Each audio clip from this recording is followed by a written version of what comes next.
छात्रों, स्वागत है आपका गया गाइडेंस प्रोग्राम में। आज हम पुनः 12th कक्षा के इतिहास के क्रैश कोर्स के रूप में आज पार्ट 7, जिसका नाम है एक साम्राज्य की राजधानी, जिसे विजयनगर साम्राज्य के नाम से जाना जाता है, जिसकी स्थापना 1336 ईस्वी में हरिहर और बुक्का नामक दो भाइयों ने की थी, उसके बारे में पढ़ेंगे। मैं प्रदीप कुमार, प्रोजेक्ट सेवा कन्या +2 विद्यालय खिदसराय गया से आपका स्वागत करता हूं। तो आइए चलते हैं हम लोग टॉपिक की ओर।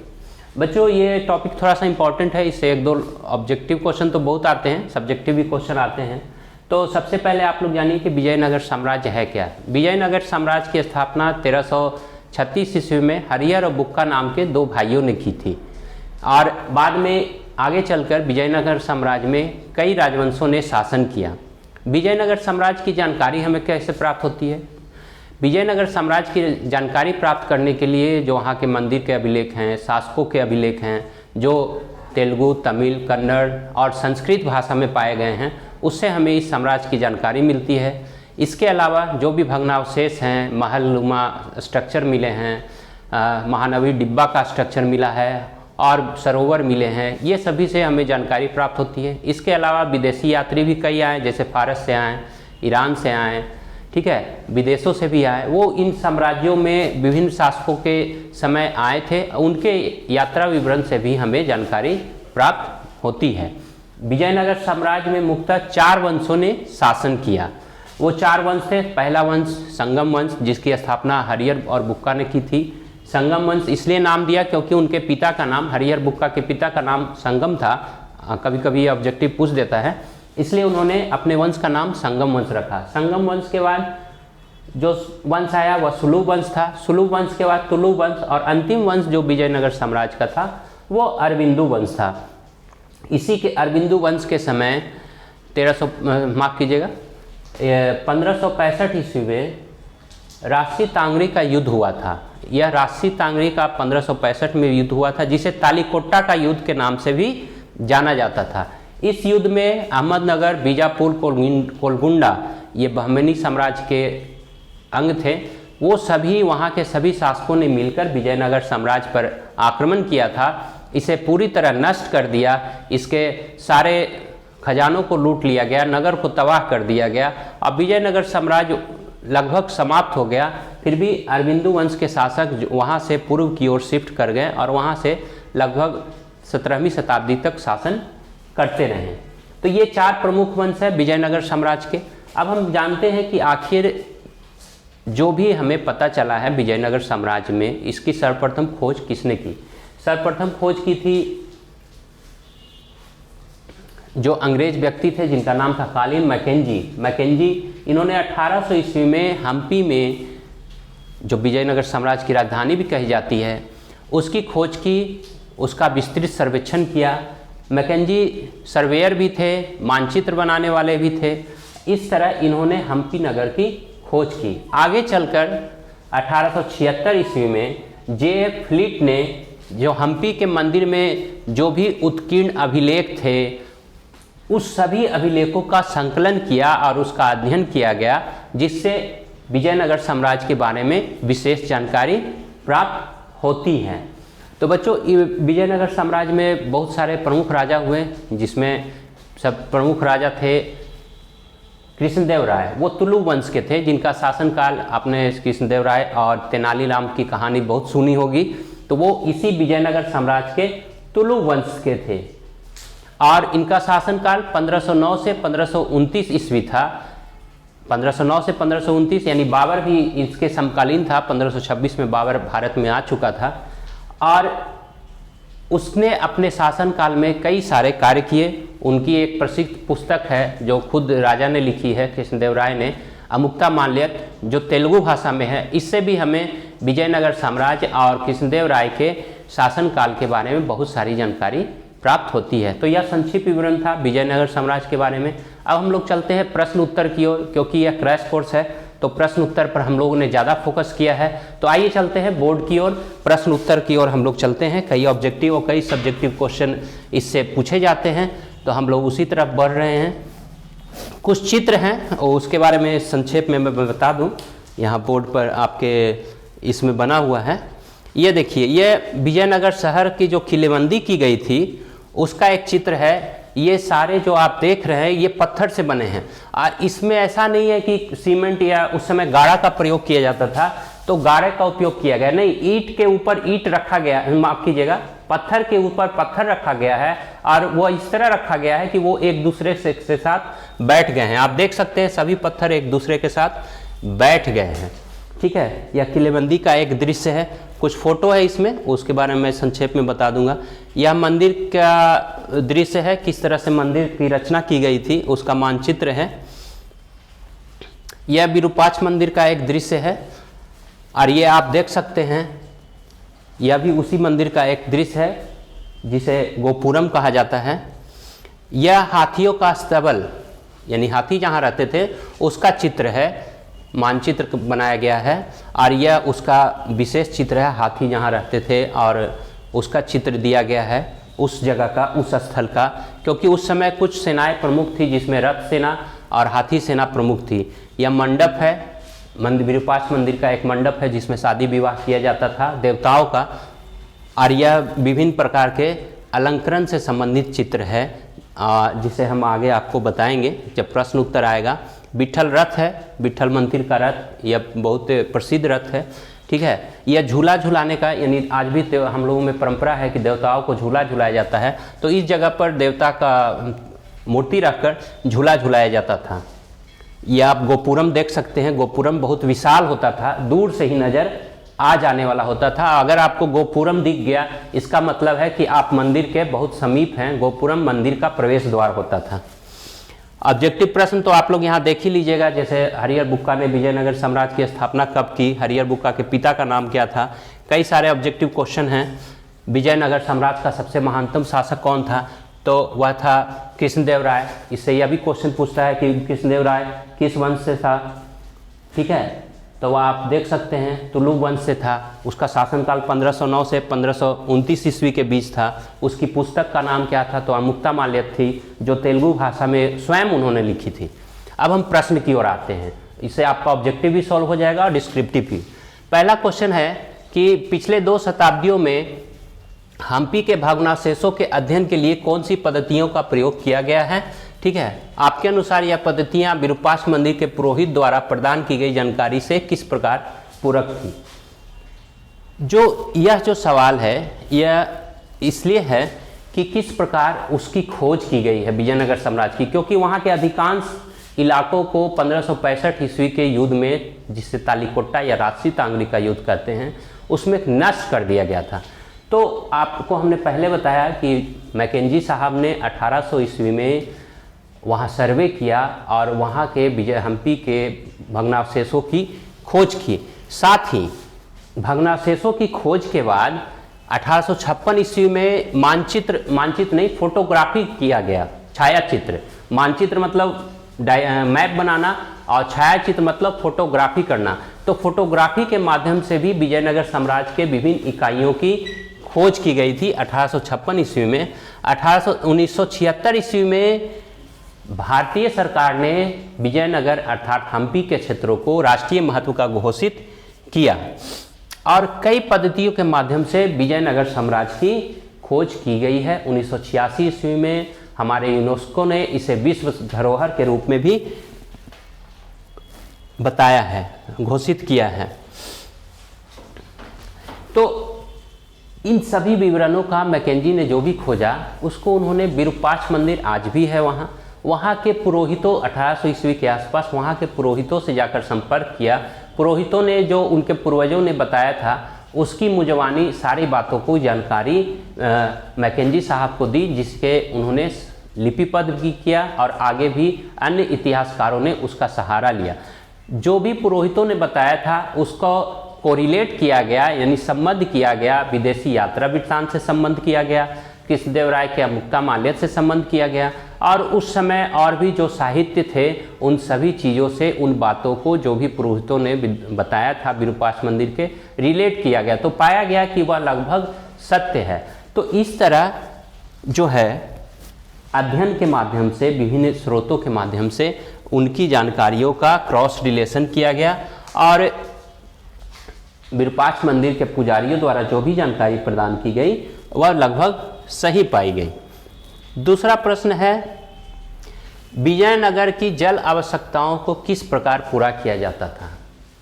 यह बहुत इंपॉर्टेंट क्वेश्चन है। आज भी दक्षिण भारत में आप जाएं, या जो पूरा विजयनगर साम्राज्य है वह दक्षिण भारत का ही है। आज भी आप अक्सर न्यूज में सुनते होंगे, कर्नाटक तमिलनाडु राज्य जल विवाद हुआ, कावेरी कृष्णा नदी के जल के बंटवारे के लिए सुप्रीम कोर्ट तक चले गए। तो ऐसा क्यों है? क्योंकि वह पहाड़ी इलाका है, वो पूरा क्षेत्र पहाड़ों से घिरा हुआ है, ठीक है। वर्षा कम होती है, नदियां भी हैं परंतु उनकी संख्या सीमित है। जिस तरह उत्तर भारत में नदियों का भंडार है वैसा नहीं है। तो उस समय भी राजा को या शासकों को जल की आवश्यकताओं को पूरा करने के लिए पूरा प्लान बनाना पड़ता था, ठीक है। तो उस प्लान के बारे में ही यहाँ चर्चा की गई है कि किस प्रकार अपनी आवश्यकताओं को पूरा किया जाता था। कृष्णा और तुंगभद्रा ये दो प्रमुख नदियाँ हैं, विजयनगर साम्राज्य में बहती हैं, और इन्हीं दो नदियों के बीच के क्षेत्र में शुरुआत में विजयनगर साम्राज्य यानी हम्पी की स्थापना की गई थी। और चूंकि ये चारों तरफ पहाड़ों से घिरा हुआ है, ठीक है, तो जल की आवश्यकताओं को पूर्ति करने के लिए कई उपाय किए गए थे। पहला उपाय तो यह किया गया था कि नदियों से नहर निकाली गई थी। दूसरा उपाय यह किया गया था उन नहरों को बीच बीच में बड़े जलाशय में उनका पानी स्टोर किया जाता था और पुनः वहाँ से छोटे छोटे नहर निकालकर, चाहे वह राजा के भवनों तक पहुँचाना हो, आम आदमी तक पहुँचाना हो, सिंचाई के लिए जल की आवश्यकता हो, वहाँ तक ले जाया जाता था। दूसरा उपाय यह किया गया, हमने आपको बताया पहाड़ों से घिरा क्षेत्र था, तो वर्षा के टाइम में पहाड़ों से जो पानी मैदानी इलाकों में आती थी, बारिश होने के बाद सारा पानी मैदानी इलाकों में आता है, उस पानी का संचयन की बहुत ही समुचित व्यवस्था की गई ताकि भविष्य में किसी भी प्रकार का जल संकट न हो और उन पानी का उपयोग सिंचाई, पेयजल या अन्य कार्यों में जो पानी की आवश्यकता है उसे पूरा किया जाता था। यहाँ देखिए लिखा हुआ है झील, कुएं, बरसात के पानी, ठीक है, जलाशय, ये सारे बनवाए जाते थे ताकि किसी भी प्रकार वहाँ पानी की कमी ना हो सके। अगला क्वेश्चन है, शहर के किलेबंद क्षेत्र में कृषि क्षेत्र को रखने से आपके विचार में क्या फायदे और नुकसान हैं? विजयनगर साम्राज्य की एक सबसे जो महत्वपूर्ण व्यवस्था थी वह थी किलेबंदी की व्यवस्था।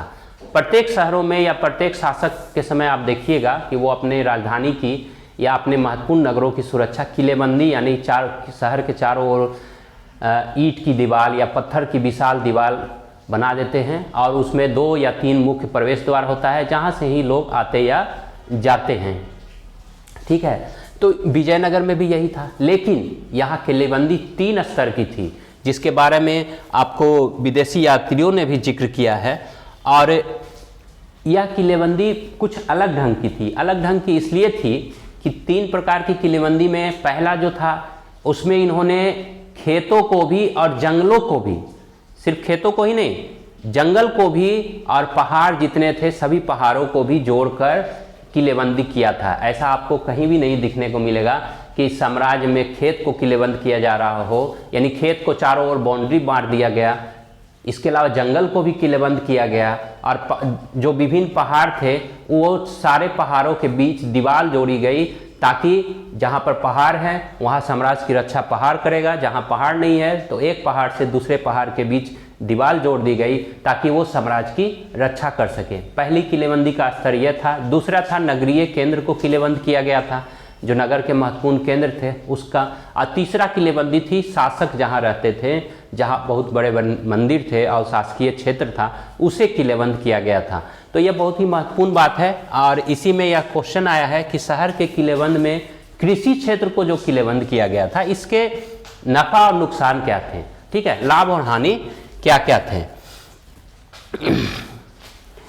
तो आप ये जान लीजिए कि मध्यकाल में और प्राचीन काल में भी, प्राचीन काल कहने का मतलब है अशोक के बाद के समय की बात, और मध्यकाल में जब आक्रमण होता था तो किलेबंद शहर के चारों ओर सैनिक आकर, विरोधी सैनिक आकर डेरा जमा लेते थे और कोशिश यह करते थे कि तोप के माध्यम से यानी किसी माध्यम से शहर का दरवाजा खोलकर अंदर प्रवेश करके राजा को जीता जाए।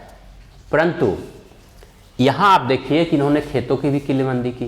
पहला इसका लाभ यह था कि अगर रसद की आपूर्ति कम भी हो जाए, रसद का आपूर्ति करने के लिए इनकी कोई चिंता ही नहीं थी, क्योंकि खेत कहाँ है, किलेबंद के अंदर, यानी शहर के पास है और वह किलेबंदी में है, तो शत्रु सेना वहाँ पहुँच नहीं सकती है।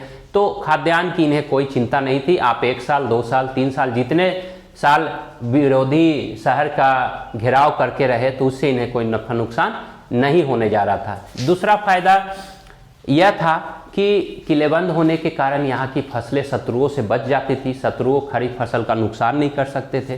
तीसरा यह था कि फसलों को निश्चित रूप से किलेबंद के अंदर है, यानी किले के अंदर है, बाउंड्री के अंदर है, तो फसलों का भंडारण किया जाता था, ताकि आवश्यकता पड़ने पर, मान लिया 4 वर्षों तक किसी शत्रु ने घेराबंदी कर दी, तो वहाँ की जनता भूखमरी से भूखे नहीं मर सकती थी। ठीक है, ये तो इसका लाभ हो गया। अब हानि क्या था, हानि के भी बारे में भी आप जानिए कि आखिर किलेबंदी से कुछ हानियाँ भी तो होंगी, सिर्फ लाभ भी तो नहीं होगा। पहला यह था कि कृषि क्षेत्र को किलेबंद करने की व्यवस्था बहुत महंगी थी।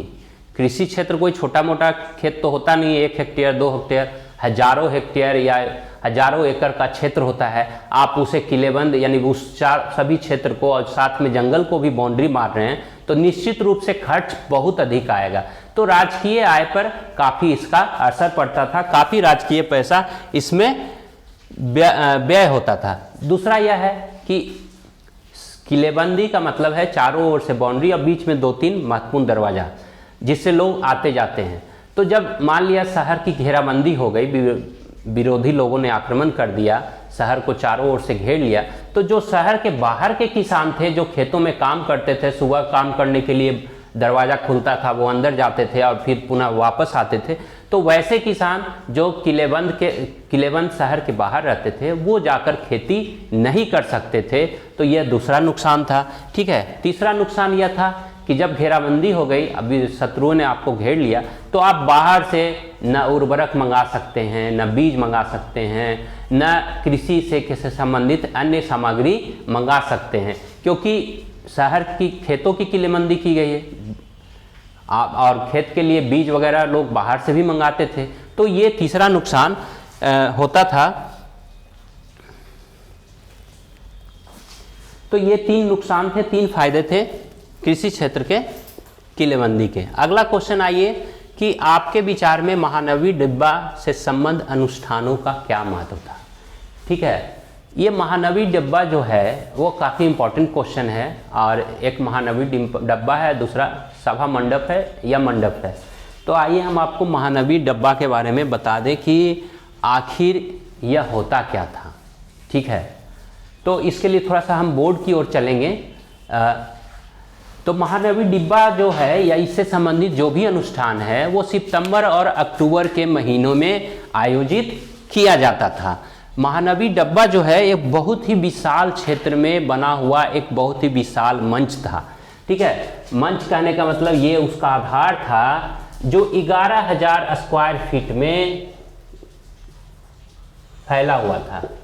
जो महानवी डिब्बा का जो आधार था, जैसे हम मकान बनाते हैं तो बेस बनाते हैं, आप कल्पना कीजिए कि कितना में था, 11,000 स्क्वायर फीट में था। ठीक है, और इसकी ऊंचाई जो थी वो 40 फीट थी। मंच की जो हाइट थी वो 40 फीट थी। एक जनरल कमरे का हाइट हम लोग 10 से 11 फीट मांगते हैं, एवरेज 10 भी मांगेंगे, तो 4 मंजिला इमारत यानी 40 फीट के बाद वो मंच था, उस पर लोग बैठते थे। ठीक है, यह इतना विशाल मंच था जो 11,000 स्क्वायर फीट में फैला हुआ था और उसकी हाइट 40 फीट थी। यह लकड़ी का बना हुआ था और कई स्तर था उसमें। स्तर कहने का मतलब है इस तरह था, इस यानी ऊपर 40 फीट रहेगा तो सीढ़ी भी तो रहेगा, तब तो आदमी 40 फीट ऊपर जाएगा। और ये जो उसका 40 फीट का जो यहाँ से यहाँ तक जो भी दीवार थी, आधार स्तंभ था, इसमें कई चित्र बने हुए हैं, कुछ पंछी के हैं, कुछ राजा के हैं, कुछ राज्य के हैं, सम्राट के हैं। ठीक है, ये हमने आपको स्ट्रक्चर समझाने के लिए हम बोर्ड पर आए थे। अब पुनः हम लोग स्लाइड की ओर चलेंगे ताकि आप महानवी डिब्बा है क्या इसके बारे में जान जाएं। अब इसका क्या महत्व था वह हम आपको बताते हैं। ठीक है, यह धार्मिक अनुष्ठान से संबंधित था जो सितंबर और अक्टूबर के महीने में होता था।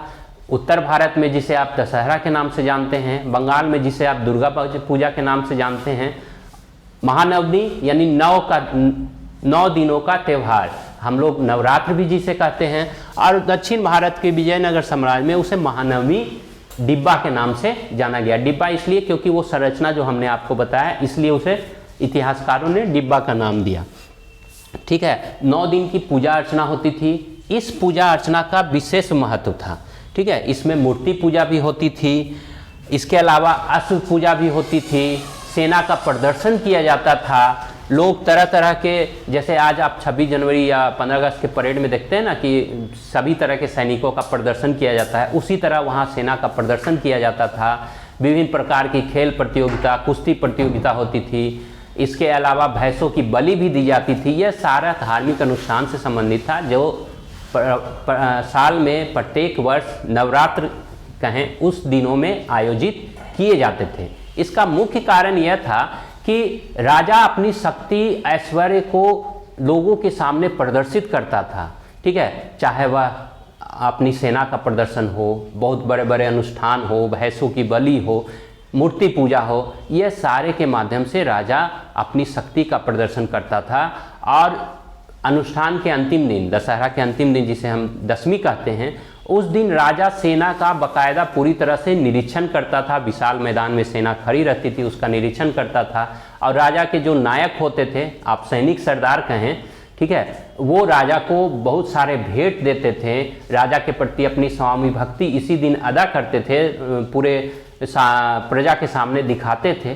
तो यह बहुत ही महत्वपूर्ण अनुष्ठान था जिसमें धर्म का भी महत्व था और राज्य की दृष्टि से राजा का भी महत्व था।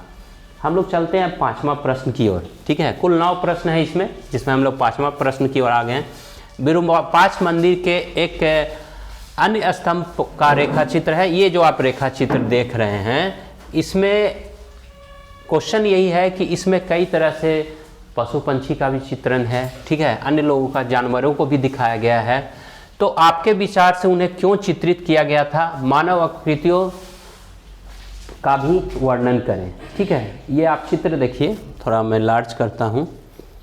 इसमें देखिए थोड़ा कई तरह के चित्र आप देख सकते हैं। ठीक है, विभिन्न प्रकार के चित्र इस विरूपाक्ष मंदिर के एक स्तंभ में, यानी कि आप यूँ कहें कि उसके पिलर पर आपको देखा गया है। ठीक है, तो इस स्तंभ को ध्यान से देखने पर हम पाते हैं इसमें कई प्रकार के पशु पंछियों जैसे मोर, उल्लू, सिंह, गरुड़, ठीक है, इन सभी पशु और पंछियों का चित्रण किया गया है। कई प्रकार की मूर्तियां भी हैं जो देवता से भी संबंधित हैं और विभिन्न प्रकार की कलाकृतियों का भी इसमें समायोजन किया गया है। तो विभिन्न पशु पंछियों का चित्रण इसलिए किया गया है कि उनका वो देवताओं के वाहन थे। जैसे आप गरुड़ जानते हैं, विष्णु के वाहन हैं। ठीक है, उल्लू लक्ष्मी, माता लक्ष्मी की वाहन कही गई है। तो और इसी तरह से कई चित्र उसमें उकेरे गए हैं, सिंह है। ठीक है, तो इसका धार्मिक महत्व था। लोग इनकी पूजा भी करते थे और लोगों को यह बताया जाता था कि हमारे देवता के ये वाहन हैं, इसलिए यह भी काफ़ी पूजनीय हैं। और ये सभी वैष्णव और शैव धर्म से संबंधित थे। विरूपाक्ष मंदिर में जो प्रमुख देवता हैं वह शिव हैं।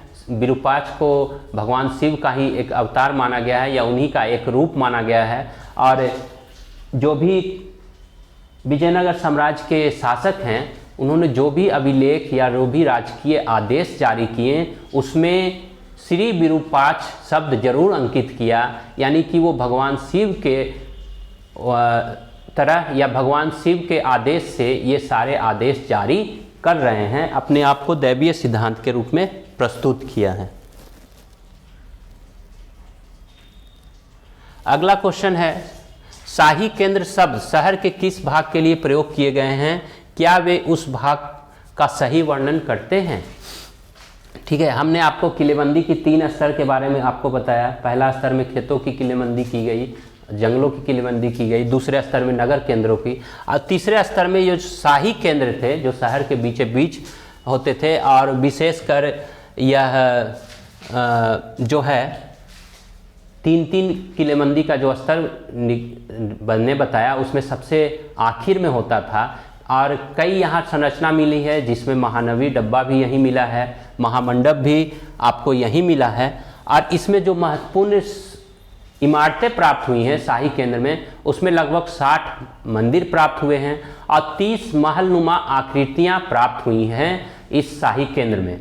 तो इतिहासकार जब इन सभी आकृतियों का विवेचना करते हैं तो उन्हें कुछ स्पष्ट रूप से जानकारी प्राप्त नहीं होती है। जैसे 30 जो महलनुमा केंद्र मिले हैं उसमें स्पष्ट रूप से यह पता नहीं चल पा रहा है कि यह शासक के रहने का स्थल था। जो महामंडप मिले हैं वो जो है वो उससे भी यह स्पष्ट नहीं हो रहा है कि यह सभा कक्ष था, सभा मंडप भी उसे कहा गया है, क्योंकि जो वो सभा मंडप बना हुआ है वो लकड़ी के पिलर पर बना हुआ है, लकड़ी के स्तंभ पर बना हुआ है और सारे स्तंभ काफ़ी नज़दीक में हैं, उनके बीच काफ़ी कम स्पेस है, काफ़ी कम जगह है और यह 2 मंजिला है। ऊपर जाने के लिए सभा मंडप में ऊपर जाने के लिए लकड़ी की सीढ़ियाँ भी बनी हुई हैं। तो कम स्पेस के कारण इतिहासकार यह समझ नहीं पाए कि इतना कम स्पेस में अगर सभा के आयोजन किया जाए तो वो लोग बैठेंगे कहाँ। तो कई सारे प्रश्न हैं, परंतु फिर भी इस शाही केंद्र का बहुत ही महत्वपूर्ण वर्णन है। इसके अलावा जो हमने आपको बोला कि जो सबसे विशाल संरचना जिसे राजा का भवन कहा गया है, इसके बारे में भी इतिहासकार बहुत सारे चीज़ों पर एकमत नहीं हो पाए हैं।